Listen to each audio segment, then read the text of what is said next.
चला है। जैसे जैसे दिन बीत रहे हैं वैसे वैसे युद्ध और ज्यादा खतरनाक रूप अख्तियार करता हुआ दिख रहा है और युद्ध में हूथी की एंट्री भी यहां पर हो चुकी है। इजरायल और अमेरिका की टेंशन और ज्यादा बढ़ गई है। हूथी विद्रोहियों ने इजरायल पर मिसाइलें दागकर अपने मंसूबे साफ कर दिए हैं, जिसके बीच अमेरिका ने बड़ा फैसला लेते हुए अपने युद्धपोत यूएसएस त्रिपोली को पश्चिम एशिया में तैनात कर दिया है। वहीं ट्रंप ने पहली बार माना है कि अमेरिकी युद्धपोत यूएसएस जेराल्ड का ईरान ने घेर कर शिकार किया था। वहीं ईरान के किलर ड्रोन ने इजरायल और अमेरिका के बेस पर हमले कर आतंक मचाया, जिससे इजरायल और अमेरिका को नई रणनीति बनाने पर मजबूर कर दिया गया। ये अलग अलग 5 तस्वीरें युद्ध से जुड़ी हुई हम आपको यहां पर दिखा रहे हैं। 30वां दिन आज हो चला है, अब भी युद्ध थमा नहीं है। देखिए, युद्ध शुरू करना तो बेहद आसान होता है, लेकिन उसको रोक पाना बहुत ज्यादा मुश्किल। इसका सबसे बड़ा सबक रूस और यूक्रेन के युद्ध से ही आप देख लीजिए। कितनी कोशिशें हो चुकी हैं, लेकिन अब तक ये युद्ध रुका नहीं है और ये युद्ध भी अमेरिका के ओर से ही शुरू किया गया है।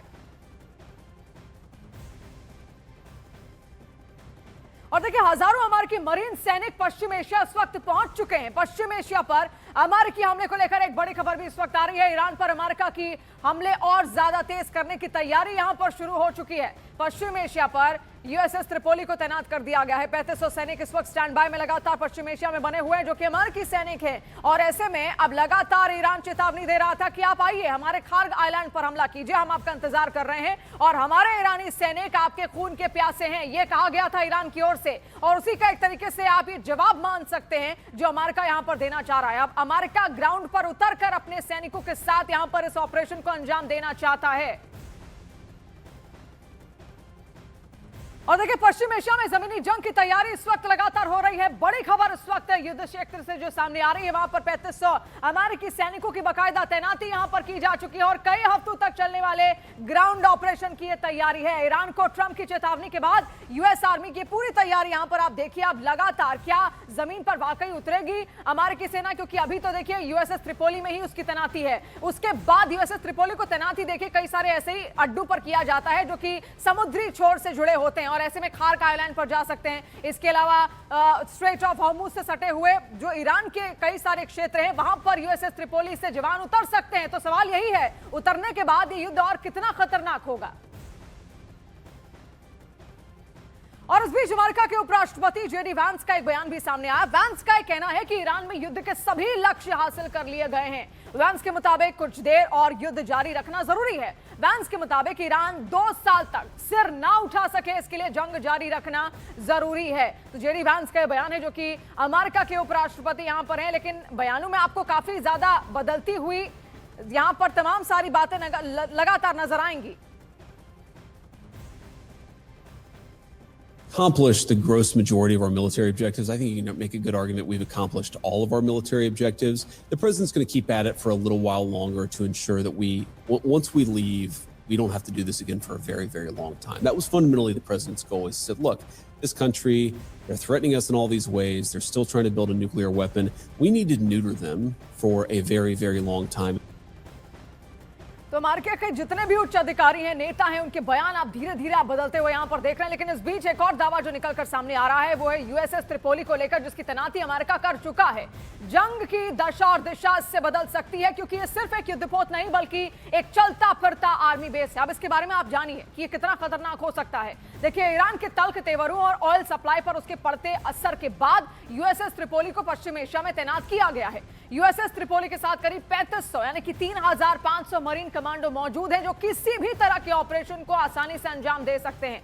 यूएसएस त्रिपोली अमेरिका का एक एम्फीबियस असॉल्ट युद्धपोत है। इसमें F-35B stealth fighter jet operate करने की क्षमता है, यानी जरूरत पड़ने पर एयरक्राफ्ट कैरियर में वो बदल भी सकता है। इसकी सबसे बड़ी ताकत यह है कि ये सैनिक, हेलीकॉप्टर और हथियार सभी को एक साथ लेकर चलता है और समुद्र से सीधे किसी भी तट पर अपने सैनिक उतार सकता है। इसकी पूरी ताकत यहां पर आपने देखी। इसके अलावा जब जेरल्ड और लिंकन जैसी ताकतें पहले से ही अमेरिका के पास मौजूद हैं, तो आखिर इसकी जरूरत पड़ी क्यों? ये भी एक सवाल यहां पर लगातार खड़ा हो रहा है। इसको समझने के लिए भी आप तीनों की ताकतें जाननी आपके लिए बेहद जरूरी है। अब तीनों को यहां पर आप समझिए। तीनों जहाज के बारे में विस्तार से आपको बताते हैं। जहां पर यूएसएस जेरल्ड आर फोर्ड एक आधुनिक एयरक्राफ्ट कैरियर है, जबकि यूएसएस अब्राहम लिंकन भी इसी की तरह निमित्ज क्लास एयरक्राफ्ट कैरियर है। लेकिन यूएसएस त्रिपोली इनसे अलग एक एम्फीबियस असॉल्ट शिप है।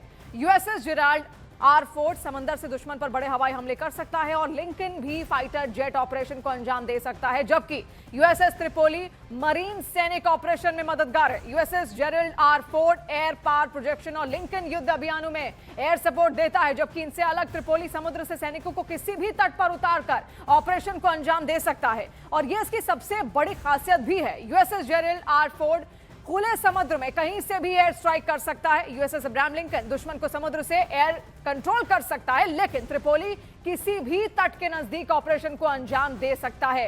तो ये तमाम खूबियां यहां पर आपने देखी और देखिए घेरेबंदी करने में तीनों ही यहां पर सक्षम है और इसी की तरह यूएसएस अब्राहम लिंकन लंबी दूरी की एयर स्ट्राइक को आसानी से अंजाम दे सकता है, लेकिन त्रिपोली के पास ताकत है कि वो अमेरिका के लिए जमीन पर सीधी कार्रवाई में बड़ा हथियार बन सकता है।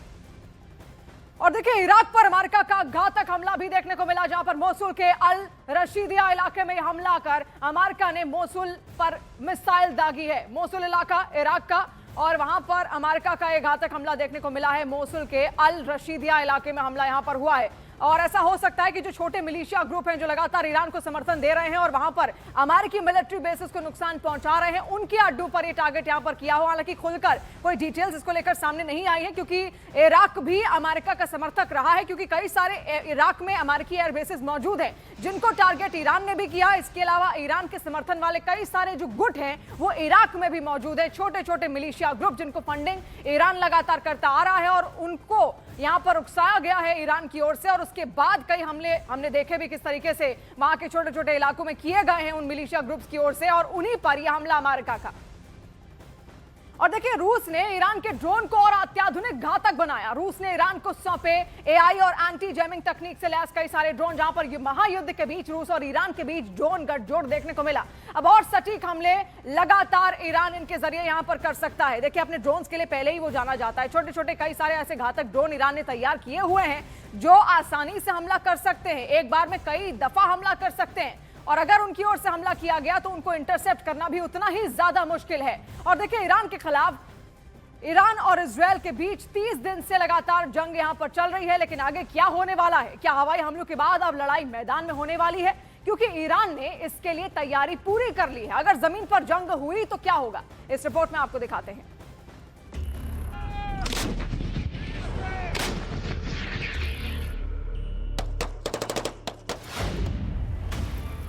अगर जमीन पर जंग हुई तो कैसे निपटेगा ईरान?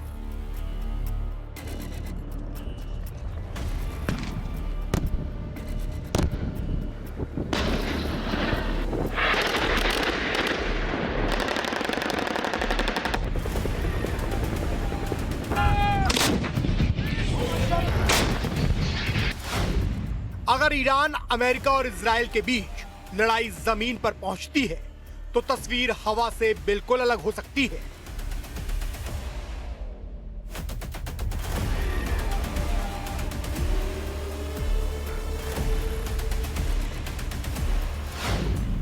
अभी तक लड़ाई ज्यादातर एयर स्ट्राइक, मिसाइल्स और ड्रोन तक सीमित रही है, लेकिन अब ग्राउंड ऑपरेशन की बात हो रही है।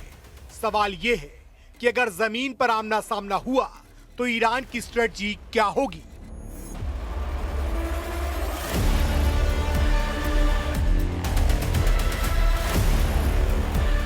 सबसे पहले ज्योग्राफी की बात। ईरान अपने इलाके को बहुत अच्छे से जानता है, चाहे वो मेनलैंड हो या फिर गल्फ के आइसलैंड, खार, लारक, अबू मूसा जैसे द्वीप ईरान तट के बेहद पास है। यानी अगर कोई फॉरेन ट्रॉप्स यहां उतरते हैं तो वो सीधे मिसाइल रेंज में आ जाते हैं। ईरान पहाड़ियों और कोस्टल एरिया से रॉकेट, आर्टिलरी और ड्रोन इस्तेमाल कर सकता है। यही वजह है कि एक्सपर्ट मानते हैं कि आइसलैंड को कैप्चर करना आसान हो सकता है, लेकिन होल्ड करना ऑलमोस्ट इम्पॉसिबल है।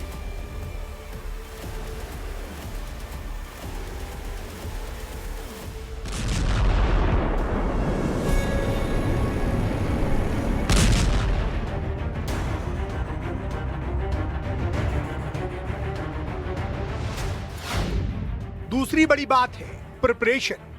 रिपोर्ट्स के मुताबिक ईरान ने हाल के हफ्तों में खार्ग द्वीप पर extra tops, air defence system और अंडरग्राउंड फैसिलिटीज एक्टिव की हैं। ये वही आइसलैंड है जहां से ईरान का करीब 90% ऑयल एक्सपोर्ट होता है। ईरानी सेना ने सरप्राइज अटैक के लिए पूरी प्लानिंग कर रखी है।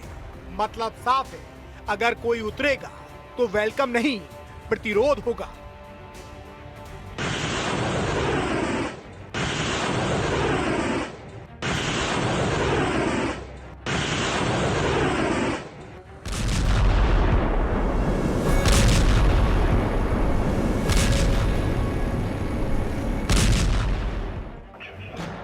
अब बात आती है air power versus ground power की।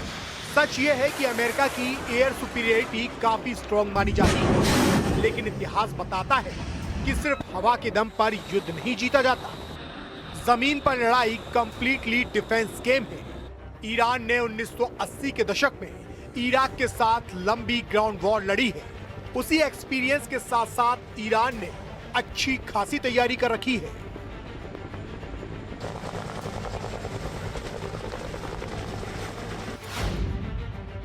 एक और बड़ा फैक्टर है पब्लिक सेंटीमेंट। ईरान की आबादी 90 मिलियन से ज्यादा है। माना जाता है कि अमेरिका और इजराइल के खिलाफ दशकों से बनी नाराजगी की वजह से ग्राउंड अटैक हुआ तो बड़ी संख्या में वॉलंटियर्स सेना के साथ जुड़ सकते हैं। ठीक वैसा ही जैसा इराक युद्ध के वक्त हुआ था, जब हजारों लोग फ्रंट पर चले गए थे।